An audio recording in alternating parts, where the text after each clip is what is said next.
AITA for quitting without notice after my boss went behind my back. Title might make you think NTA, but please read because I'm getting torn to shreds right now. I've worked at a franchise for 6 years, and I also have a second job that I've been at for 3 years. I have set days where I'll work job 1 on Wednesday to Friday and job 2 Monday to Tuesday. This morning my colleague called in sick at job 1. Boss from job 1 called me and I told him sorry, that I am at other job today like usual. He said he understood and hung up the phone. 30 minutes later and I get a call from job 2 just as I'm about to leave. They let me know that my boss from job 1 called them and said that he needed me at job 1. I was absolutely mortified and told job 2 that I will absolutely be coming into work today. I wound up calling back job 1 and telling them not to expect me back this week or ever again because my boss had hugely overstepped a boundary. My boss hit the roof instantly and said he would sue me due to needing to close the business for the days I'm not there. I welcomed him to try, so I'm sitting here now at job 2. I spoke to my boss and told her that I'll be going full time,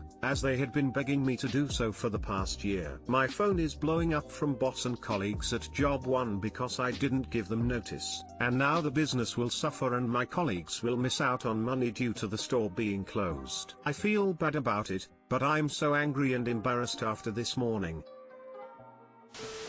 NTA. Why would your boss think it's appropriate to call your other workplace? They should have told him to pound salt. Extra NTA because the old boss threatened to sue you. Do not regret this decision. NTA, boss at job 1 absolutely overstepped bounds. Poor planning is not your emergency. If the business fails because one employee can't be there 2 days a week, that business was going to fail anyway. If your presence was absolutely critical to the business succeeding, they needed to be paying you an extremely large salary. If you're in the US and in an at-will state, you most likely were working without a contract. There are some exceptions, and either of you could end the business relationship at any time. He could have terminated your employment at any second. Too bad for him that he forgot it works both ways. 2 weeks notice would just be a courtesy, not a legal requirement. He could not successfully sue you. Also, he was way out of line. Don't worry about him as a reference. You can use your other boss. NTA.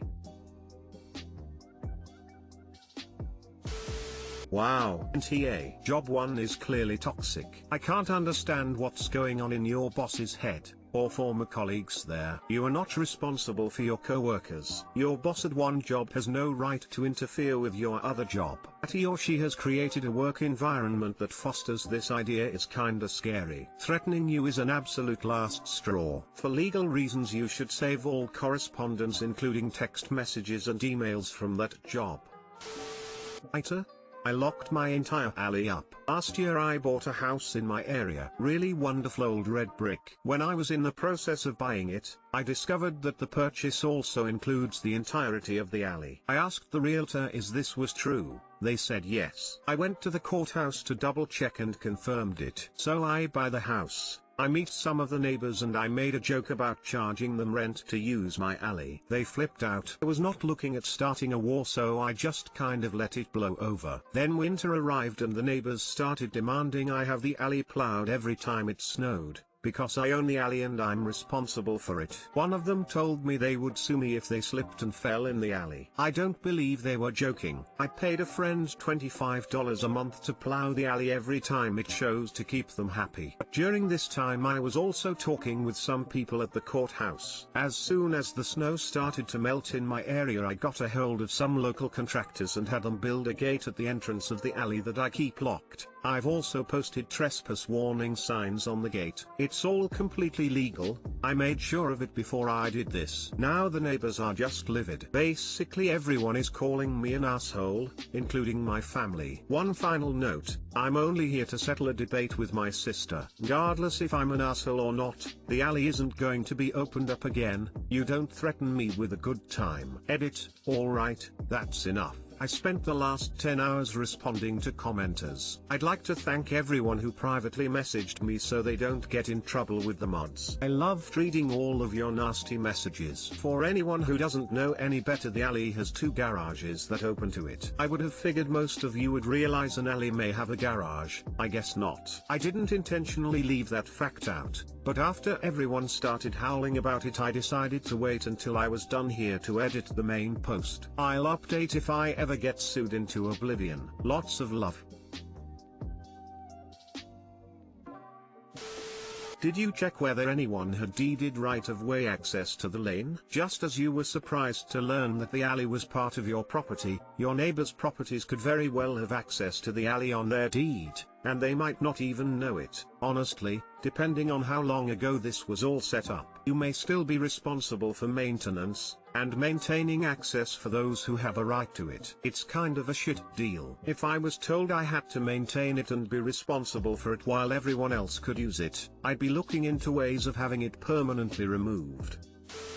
The only thing that might be a problem is if there is some sort of implied easement on the property. I'm not talking about an official easement, but in some places you can end up granting an easement by allowing people to use the land. If people have been using the land long enough, you might not be able to stop them. I am not a lawyer, so I don't know the details, but you might want to check into this or you might end up with a legal battle. I don't think there's any doubt that there's an implied easement. The original neighbors built, and ops land's owner allowed, 2 garages that need ops alley to get to the street. People don't build garages leading nowhere. NTA. Second, someone jokes about liability or tells you to have it plowed, you close it. NTA, someone threatened to sue you over a perceived potential hazard. You blocked access to the hazard. That's a reasonable response. Problem solved. Enjoy your alley. Yep, every single person who bitches about it, I'd be pointing at exactly who threatened to sue for liability because it is, as they put it, your property. AITA for refusing to go home when my fiance invited guests over without asking me first. Update. Thank you to everyone who commented. I didn't expect this to blow up. Thank you to the kind words, and thank you for the criticism too. A lot of people wanted more info, so here goes. My fiance regularly invites people over and lets me know at the last minute. Most times it is only one person, and I tell my fiance that it's fine, he can have friends over, but to please let me know at least a day or 2 in advance. This always gets ignored, which is why I reacted the way I did in this situation. Many times he will have a friend stay over for a few nights so that they can binge gaming. I am perfectly fine with this, as he has social needs, but please let me know so that I can mentally prepare to have people in my personal space. Regarding my job, just because I am management in hospitality, doesn't affect anything. I deal mainly with the staff and not customers. Millions of people suffer from anxiety, but guess what? We all need to have a job to pay bills. Just because I have anxiety does not mean I shit myself stupid when I am around people. I am an adult, I need to work in order to survive, and dealing with people on a daily basis is part of that. But when I do not need to be around people, I do not have to be. I am seeing someone for my mental health. I suffer from anxiety, depression and PTSD. I am getting treatment, and fortunately, I don't have to see people in my own house if I don't want to. My fiance's work schedule is very different to mine. 90% of the time he works remotely, Monday to Friday, and is off on weekends. We see each other at night only, and this has affected our relationship greatly, and I have suggested couples therapy sessions which we are still discussing. So all in all,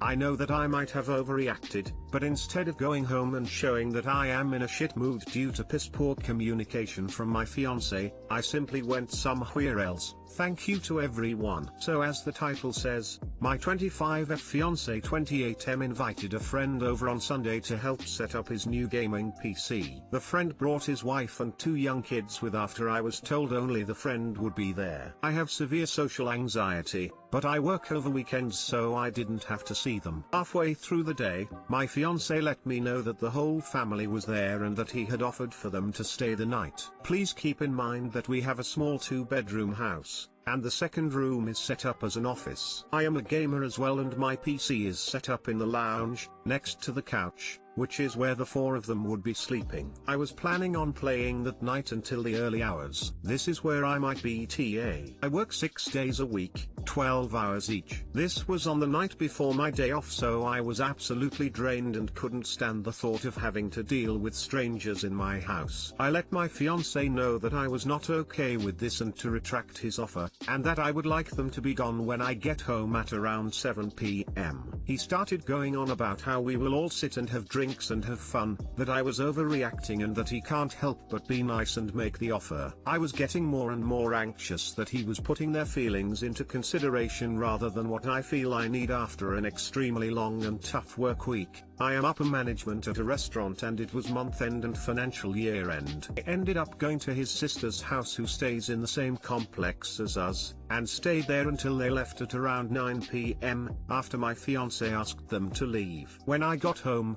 I found that the kids had messed sweets and cool drink all over the carpets, had stuck a ruler into a floor fan, and all around just be extremely messy. I was extremely annoyed that my night off was ruined, as I was planning on having a few drinks to wind down and play games. My fiance and I ended up having a fight, where I kept asking how I didn't have a say over who can stay the night or visit or not. He just kept saying I was overreacting. So Reddit, AITA?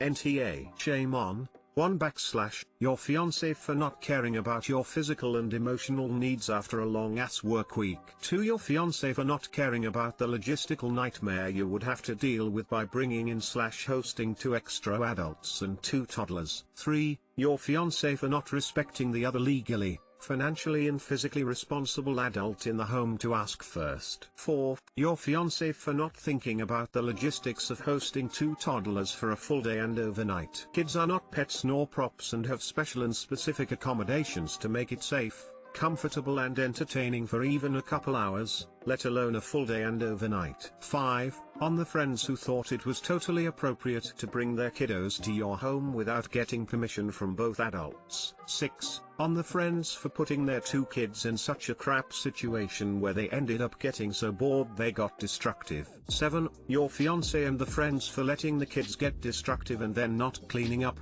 fixing what was broken. I would seriously rethink your relations and future with someone who is this thoughtless. Do you want to marry and possibly raise children with someone this self-centered and selfish? NTA. You don't just decide that another family can stay over. The friend, possibly because the 2 of them could stay in one room together and stay out of your way, you ask your partner if they have plans and if it's okay. After working 72 hours a week, I don't blame you for needing downtime, and if your fiance can't understand that, then there's something wrong with him. NTA, he clearly wasn't thinking about you or your comfort if he invited 4 extra people to stay in your small apartment at the end of your very long work week. I hope he's planning to clean up all the mess they made. That's not on you either. If he wants to hang out and have drinks, he can do it at their house, that's set up to accommodate their number. Info, is this a common thing? For example, fiance ignoring your wishes / boundaries and doing things like this that make you uncomfortable. Equally, how close is this friend to your fiance? I'm assuming pretty close considering the sleepover, so why do you refer to them as strangers? That seems to me to be an unhealthy dynamic in the relationship. The comments I have seen judge your fiance for ignoring your feelings, but equally, and depending on the above, why would your feelings always trump your fiance's? Because of your anxiety? I don't buy that. As presented, this relationship doesn't seem ideal and I wonder why you are engaged. This is ignoring the pandemic, which both of you seem to have done.